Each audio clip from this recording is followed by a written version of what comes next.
Ang daming pulis dito. Nakalimutan na ho ng Kongreso na hindi nila trabaho gumawa ng isang criminal investigation. Hindi sila law enforcement body. Hindi sila tulad ng PNP.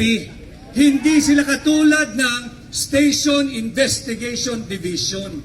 At lalong hindi sila katulad ng National Bureau of Investigation.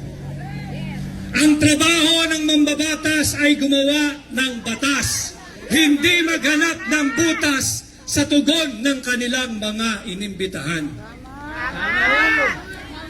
Nakalimutan na rin ng mga mambabatas na bukod sa sila ay hindi mga alagad ng batas, hindi rin po sila mga piskal. Hindi po sila prosecutor's office. Hindi po sila bahagi ng National Prosecution Service ng Department of Justice na merong karapatan at kakayahan at expertise magsagawa ng imbestiga upang malaman kung sino ang dapat kasuhan at kung ano ang kasong kriminal na dapat isampa sa korte.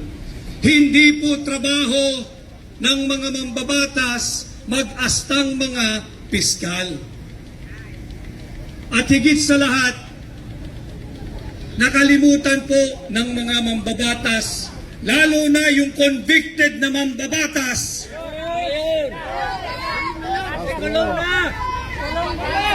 Si Castro! Nakalimutan niya na siya ang may conviction. Nakalimutan niya na siya ay nakakalaya dahil umaapila lamang siya sa kanyang conviction. At higit sa lahat, nakalimutan niya at ng mga kasamahan niyang pilit tinatatawag na honorable na hindi sila trial body o trial agency. Hindi po sila korte upang magsabi kung sino ang guilty at hindi guilty. Hindi po sila korte para magbigay ng karapatang parusa na pagkakakulong kagaya ng ginawa nila kay Attorney Lopez.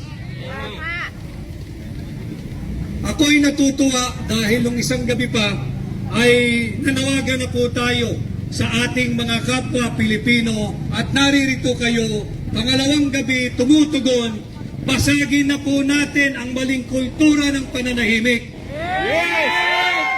Meron po tayong tinatawag na undeclared martial law. Ang pagkakaalam ko, gumagana ang ating saligang batas.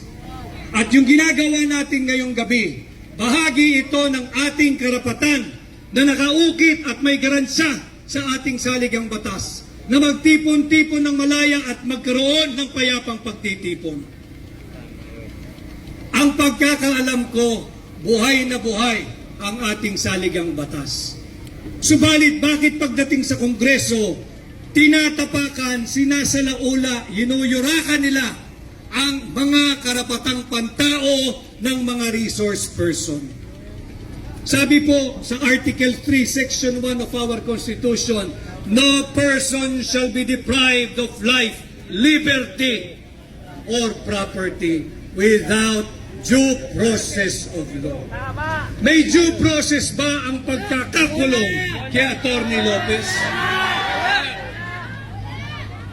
Meron bang due process na sa kadiliman ng gabi, walang kuryente, pinatayan din ng tubig, darating ang mga ilang elemento ng kapulisan upang pwersahin at pwersahang ilipat si Attorney Lopez mula sa House of Representatives patungo sa correctional facilities ng Mandaluyong? Ito ay malinaw na paglabag sa karapatang pantao. Nakalimutan din ho ng mga congressman natin, ng mga miyembro ng mababang kapulungan, yung Section 12, Article 3 of our Constitution. Malinaw po sa ating saligang batas na bawal ang force, intimidation, violence or torture that will vitiate the will or will vitiate the consent.